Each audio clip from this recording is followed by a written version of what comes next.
ओम नमः शिवाय. ओम श्री गुरु बसवलिंगाय नमः.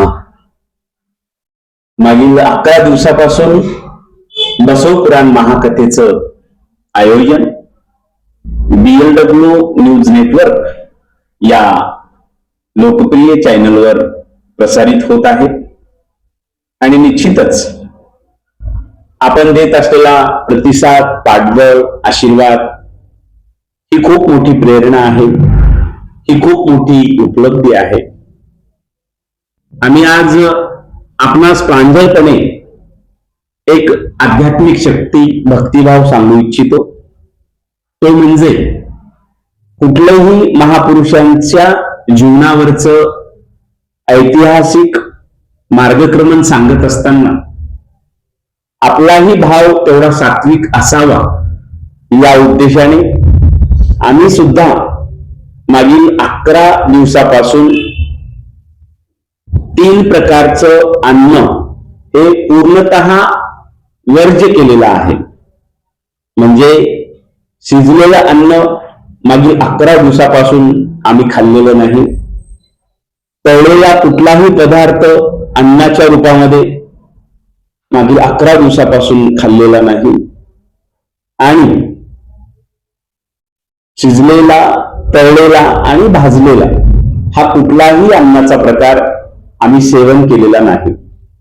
11 दिवसापासून फलाहार घेत असताना, फळाचा रस प्राशन करत असताना जी काही आध्यात्मिक शक्ती निश्चितच येते त्याचा एक दिव्य अनुभव निश्चित मी स्वतः घेतो आहे. बसव पुराण महाकथेच्या माध्यमातून आम्हास एक असं वाटतं की हे महापुराण कमीत कमी 40 दिवसापर्यंत जाऊ शकेल.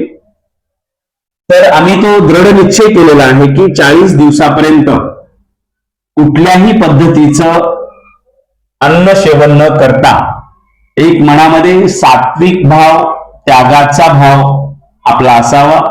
कारण आपण एका युगपुरुषावर, महापुरुषावर, त्यांच्या आयुष्यातल्या ऐतिहासिक घटनावर चिंतन करतो आहोत, चर्चा करतो आहोत. बसव पुराण महाकथेच्या माध्यमातून लोकांपर्यंत नेण्याचा प्रयत्न करतो आहोत. म्हणून हीच भूमिका प्रांजळपणे समोर आणून अतिशय त्याला व्रत, उपवास हा शब्द न वापरता महापुरुषांचं चिंतन करताना आपलं शरीर सात्विक असावं, सात्विक बनावं या मनोभावनेतून हा दृढ निश्चय करून बसव पुराण महाकथेचं कथा आम्ही सांगतो आहोत.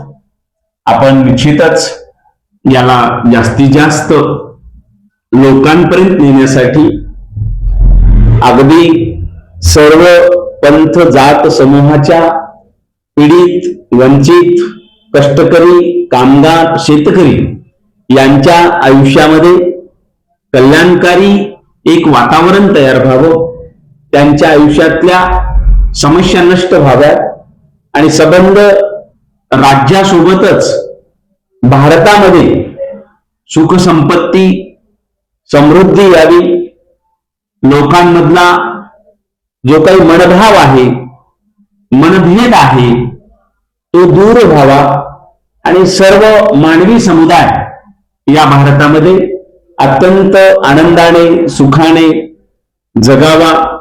त्यांच्या आयुष्यामध्ये प्रत्येकाच्या समृद्धी यावी, प्रत्येकाला दीर्घ आयुष्य लाभावं, प्रत्येकाला निरोगी आयुष्य लाभावं. प्रत्येक व्यक्तीचं त्यांनी निश्चित केलेलं स्वप्न पूर्णत्वाला जावं. जे स्वप्न मानवी कल्याणाचं आहे, जे स्वप्न देशहिताचं आहे, जे स्वप्न स्वतःचा उद्धार करणार आहे, ती सर्व स्वप्नपूर्ती व्हावी अशा पद्धतीची फलप्राप्ती त्यांच्या आयुष्यात व्हावी हा एक मोठा संकल्प घेऊन आम्ही बसव पुराण महाकथा सांगतो आहोत. आपण सर्वांनी सहकुटुंब, इष्टमित्रासह बसव पुराण महाकथेचं श्रवण करावं एवढीच सदिच्छा आजच्या क्षणी व्यक्त करतो.